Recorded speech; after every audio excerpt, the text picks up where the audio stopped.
আজকে কিছু কথা বলবো, হয়তো অনেক প্রবাসীর গায়ে লাগতে পারে। তারপর আমি কথাটা বলবো, কথাটা সত্যি। এই যে দেশে অনেক প্রবাসীর ভাইয়ের বউয়েরাই কিন্তু চলে যায়। কেন যায় জানেন ভাইয়া? শুধু আপনাদের জন্য যায়। কিছু কিছু প্রবাসী আমি দেখছি, আমি সবার কথা বলছি না, কিছু কিছুর কথা বলছি। কিছু কিছু প্রবাসী আছে যারা 15, 20, 30 বছরও কোম্পানিতে আছে। আমি দেখছি, আমার নিজের কোম্পানিতে আছে, আমি দেখছি। একটা মেয়ে বিয়ে বসে কি তার হাজবেন্ডকে সারা বছরের পর বছর, যুগের পর যুগ একা থাকার জন্য? কখনো না।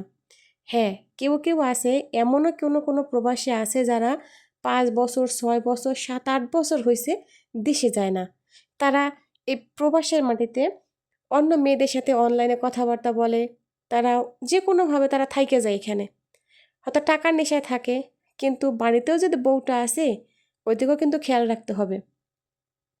শুধু যে আপনি টাকার জন্যই ঘুরবেন সেটা কিন্তু না।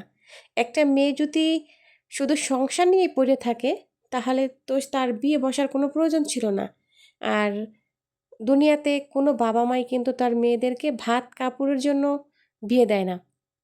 আর সে যদি আপনাকে সারা বছরের পর বছর এখানে, আপনি এখানে কাটাই দিবেন, তাতে কি লাভ?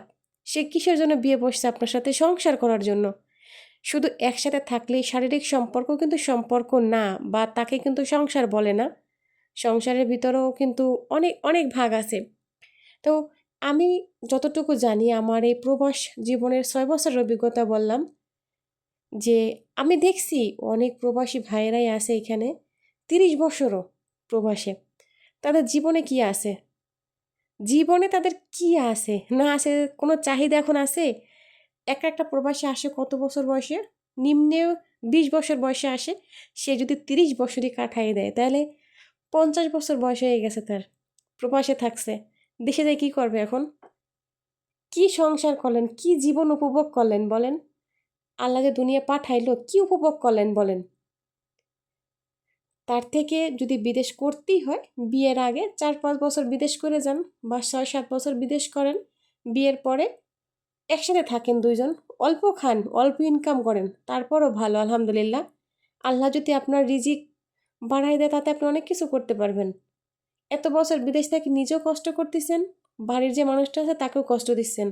যদি দুনিয়াতে সন্তানাদি আসে, তাদেরও কষ্ট দিচ্ছেন। একটু ভেবে দেখেন।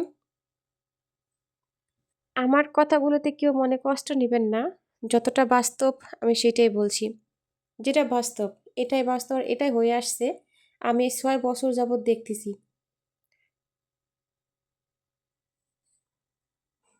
যদি আমি কথায় ভুল বলে থাকি, তাহলে অবশ্যই ক্ষমা করে দিবেন।